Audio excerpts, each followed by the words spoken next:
सलाहकार कमेटी के स्वागत है आपका। और डॉक्टर शैली अवस्थी जी हैं, विभागाध्यक्ष हैं बाल रोग की, स्वागत है आपका, केजीएमयू में है। डॉक्टर संजय निरंजन जी हैं, बाल रोग विशेषज्ञ है केजीएमयू के, आपका भी स्वागत है। हमारे साथ सचिन सोनी जी हैं, सचिव हैं अभिभावक एसोसिएशन के, आपका भी सर स्वागत है, आपसे भी बात करेंगे। और पवन त्रिपाठी हमारे सहयोगी नोएडा से जुड़ रहे हैं और शुभम पांडे हमारे सहयोगी लखनऊ से जुड़ रहे हैं, जिनसे बारी बारी हम बात करने की कोशिश करेंगे। सबसे पहले वेद प्रकाश जी आपके पास चलेंगे। इस बार का जो वेरिएंट आया है या फिर इस बार की जो तस्वीर दिखाई दे रही है, बहुत सारे ऐसे लोग हैं जो डराने का काम कर रहे हैं, भड़काने का काम कर रहे हैं, लेकिन हाँ यह बात भी जरूरी है, सही है कि केसेस बढ़ रहे हैं। तो ऐसे में सावधानियां क्या बरतनी चाहिए और क्या पिछली बार की देखा जाए और इस बार कोई ज्यादा डरने की जरूरत है क्या?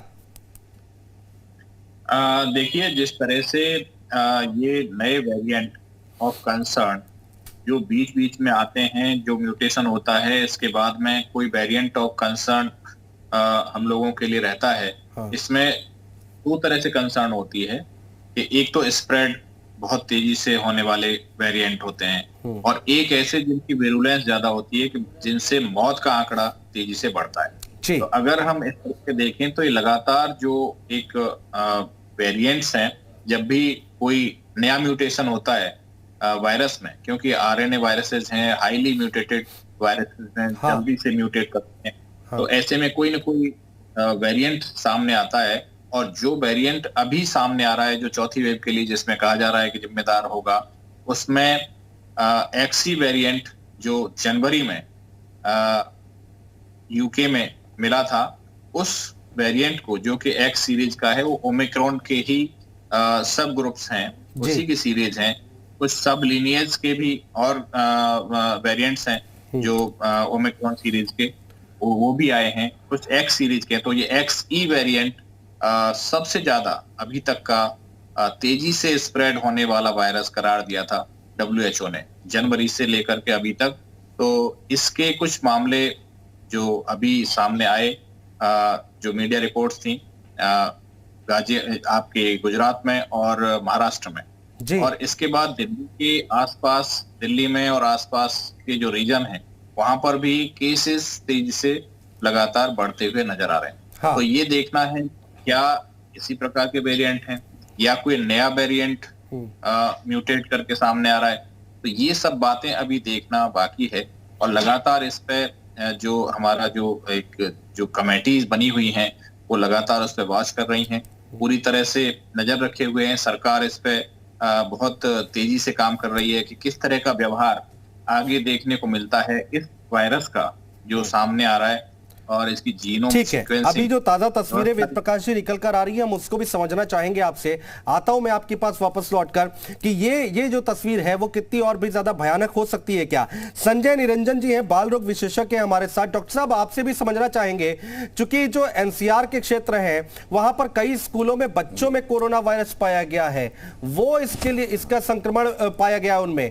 तो क्या इस बार बच्चों के लिए खतरा ज्यादा है क्या, या फिर ठीक है, अभी सामान्य है स्थिति? देखिए, इसमें यह समझना ज़रूरी है कि संक्रमण का पाया जाना या कौन से वेरिएंट का होना ये महत्वपूर्ण नहीं है। महत्वपूर्ण यह है कि वो संक्रमण कितनी गंभीर बीमारी कर रहा है। तो अगर गंभीर बीमारी के लक्षण हैं, भर्ती होने की नौबत है, तो वो हर साल हम देख रहे हैं, बहुत ही कम लोगों में है। तो इसमें इन्फेक्शन होना, केसेस का पाया जाना, इससे डरने की कोई ज़रूरत नहीं है। हाँ। जो सीवियर बीमारी के लक्षण है उस पर नज़र रखनी है। हाँ। जैसे जिनको सांस लेने में दिक्कत हो रही है, नीले पड़ रहे हैं या ऑक्सीजन कम हो रही है, जैसा आपने पिछले वेरिएंट में देखा था जी। इस समय जो कोरोना हो रहा है, ओमिक्रॉन है या एक्सी वेरिएंट है, हाँ। ज़्यादातर गले का इन्फेक्शन दर्द कर रहा है और गंभीर लक्षण नहीं हो रहे हैं। दूसरी बात है कि स्वस्थ बच्चे जो हैं, उनके माता पिता को चिंता करने की कोई ज़रूरत नहीं है।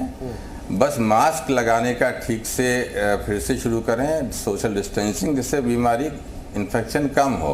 जिन बच्चों को कोमॉर्बिडिटीज़ है, जैसे किसी बच्चों को कैंसर है, किडनी की बीमारी है, इम्यूनिटी कम है, मोटापा के साथ में डायबिटीज़, हाइपरटेंशन है, उनको ज़्यादा सावधान रहने की ज़रूरत है। मैं यही कहना चाहूँगा।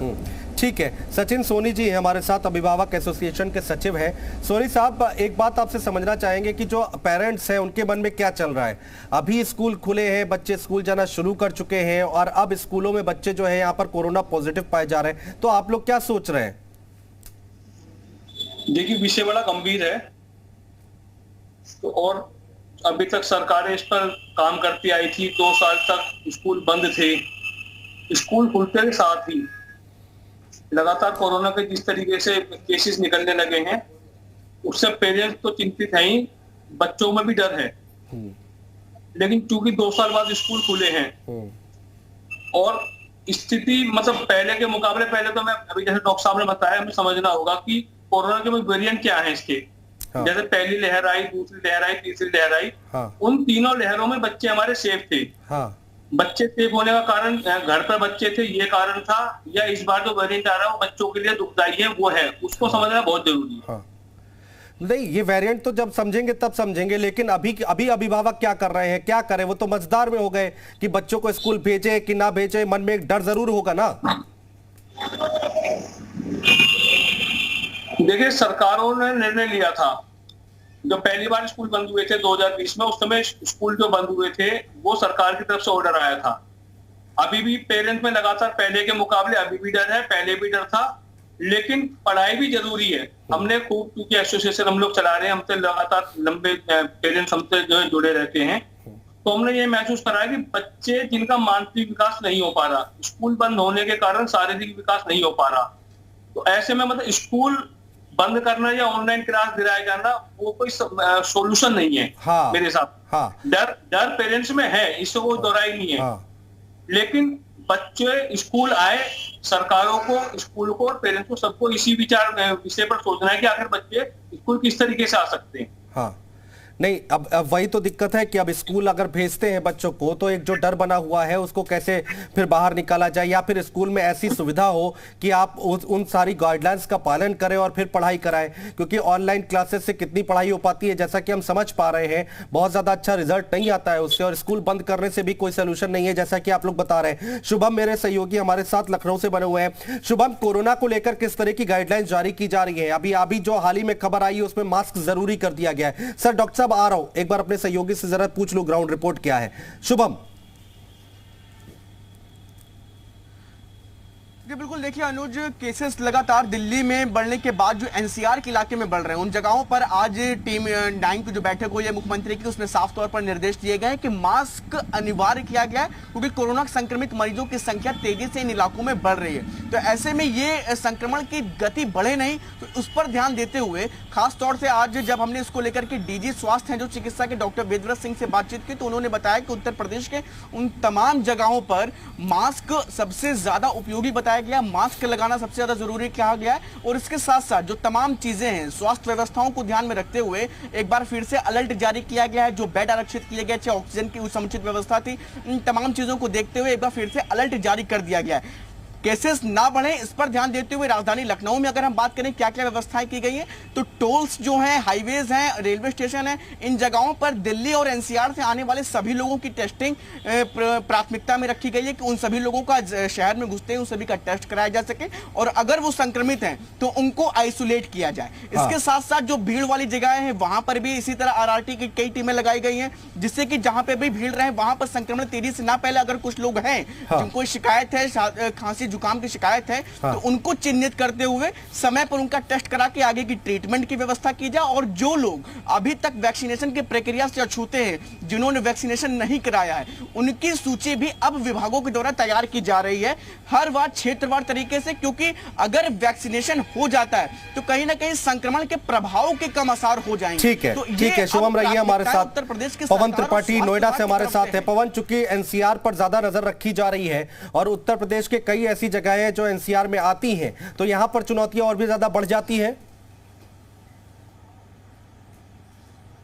बिल्कुल ठीक है आपने। देखिए, अगर दिल्ली एनसीआर की बात करें तो पिछले दोनों कोरोना लहर में, कोरोना वेव में हमने साफ तौर पर देखा था कि दिल्ली में जो बुरी स्थिति हुई थी उससे एनसीआर का नोएडा और गाजियाबाद बिल्कुल अछूता नहीं था, और वहां भी हालत काफ़ी ज़्यादा बदतर हो गए थे। तो इसीलिए साफ तौर पर यहाँ पर भी अब जो गाइडलाइंस पालन करने के लिए कही गई हैं वो बेहद ज़रूरी है, क्योंकि नोएडा में एक के बाद एक कई स्कूलों में कई बच्चों को कोरोना के सिम्टम्स आए हैं, उनको प्रॉब्लम्स आई हैं, और अब ये साफ तौर पर ये देखने को मिल रहा है कि बच्चे जो स्कूल में जा रहे हैं उनके आसपास में कोरोना संक्रमित लोगों की संख्या लगातार बढ़ती जा रही है। इसीलिए अब मास्क लगाना बेहद जरूरी कर दिया गया है दिल्ली एनसीआर में। और नोएडा, गाजियाबाद, हापुड़, बुलंदशहर और मेरठ इसे भी अछूता नहीं रखा गया। अगर 24 घंटे की बात करें तो गौतम बुद्ध नगर में आप अंदाजा लगा सकते हैं कि यहाँ पर 64 से 65 केस सामने आए हैं, और इसमें लेकिन पवन, यहाँ पर स्कूलों को लेकर किसी तरह की कोई गाइडलाइंस आ सकती है क्या आगे आने वाले वक्त में? कई बच्चे भी संक्रमित पाए गए हैं, चिंता वहां पर ज्यादा है लोगों की। बिल्कुल ठीक है आपने, बिल्कुल बिल्कुल जी बिल्कुल। देखिए, इसमें समीक्षा बैठक की जा रही है डीएम द्वारा, जो यहाँ के चीफ मेडिकल ऑफिसर हैं सीएमओ द्वारा, और ये भी कोशिश की जा रही है कि पहले तो जो बच्चे स्कूल जा रहे हैं वो पूरी तरीके से वहाँ पर उनको कोरोना गाइडलाइंस का पालन कराया जाए। मास्क पहनना सभी को अनिवार्य है, चाहे वो छोटा बच्चा हो या बड़ा स्टाफ हो। और साथ ही साथ ये भी कोशिश की जाएगी कि जो स्कूल जिसमें कोरोना का कोई भी केस निकलता है उनके लिए कड़े नियम बनाए जाए। ठीक है, कुछ दिनों ठीक है पवन, रहिए आप हमारे साथ। डॉक्टर संजय निरंजन कुछ कहना चाह रहे थे। जी डॉक्टर साहब, कहिए अपनी बात। और लेकिन यहां पर एक चीज और समझाइए कि क्या यहां पर बहुत ज्यादा डरने की जरूरत है या फिर सावधानी बरतें और आप चलते रहे, काम करते रहे?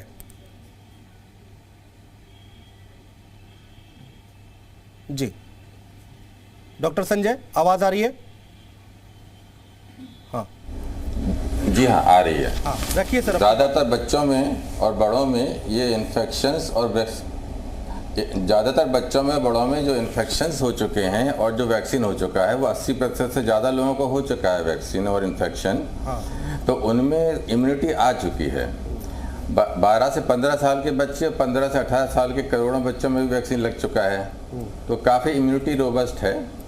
और जिसको एक भी वैक्सीन लगा है उन बच्चों में मृत्यु दर ना के बराबर है, और सीवियर बीमारी भर्ती होने की दर भी बहुत कम है। इसलिए बच्चों में संक्रमण होने से नहीं डरना है, जो गंभीर बीमारी के लक्षण है उनको पहचान कर उन पर ध्यान देना है। आज दिल्ली में 51 लोगों को भर्ती किया गया, जिनमें से 14 बच्चे हैं, लेकिन सभी को कोमॉर्बिडिटीज हैं। किसी को किडनी की बीमारी है, किसी को इम्यूनिटी की डिजीज है, किसी को कैंसर है। तो इसी तरह से हम कहना चाहेंगे जो बच्चे छोटे हैं, वैक्सीन जिनको नहीं लगा है कोमॉर्बिड, उनके लिए सोशल वैक्सीन, स्कूलों में मास्क लगाएं, दूरी रखें, और सिर्फ संक्रमण हो जाने से डरने की जरूरत नहीं। बच्चों में गंभीर बीमारी नहीं हो रही है, स्वस्थ बच्चों में होने की गुंजाइश बहुत ही कम। सचिन सोनी जी, देखिए डॉक्टर साहब कह रहे हैं कि बहुत ज्यादा घबराने की जरूरत नहीं है, पैनिक होने की जरूरत नहीं है, जो बेसिक चीजें हैं उनको फॉलो कर ले बस। मैं डॉक्टर साहब बिल्कुल सही कह रहे हैं, और हमें क्योंकि सरकारों का भी काम है वो इस चीज को लोगों में प्रचारित करे कि भय का माहौल ना बने। हम जिस समय कोरोना फर्स्ट वेव आई थी उस समय हमारे पास हमें यह भी नहीं पता था कि इसकी वैक्सीन कौन सी है, दवाई कौन सी है। आज हम इस स्थिति में है कि मैक्सिमम लोग वैक्सीनेट हो चुके हैं। स्कूलों के अंदर सबसे ज्यादा जरूरी है स्कूलों के अंदर सैनिटाइज कराने की, और जिन बच्चों को जो इसके अंदर कोरोना पाया जाता है उस क्लास के ऊपर ज्यादा से ज्यादा जोर रखने की। मैं आपके माध्यम से सरकार से भी अनुरोध करूंगा कि सरकार जो गाइडलाइन जारी करे सख्ती से उनको लागू कराए। हमने देखने में आया हमारे में कि जितनी भी गाइडलाइन शिक्षा विभाग की आई थी उनको केवल एक फीस लेने के जो आदेश आया था उसे छोड़ के बाकी जिला प्रशासन स्तर पर कोई ऐसी गाइडलाइन सरकार की तरफ से नहीं थी जिसको भी लागू कराया गया सख्ती से। केवल एक फीस का तो ऐसा रहता था कि भाई जब गवर्नमेंट ने कहा कि अगर कोई बच्चे की फीस जमा नहीं होती उसकी पढ़ाई ना रोकी जाए, उसकी ऑनलाइन क्लास को उससे बाधित ना कर जाए।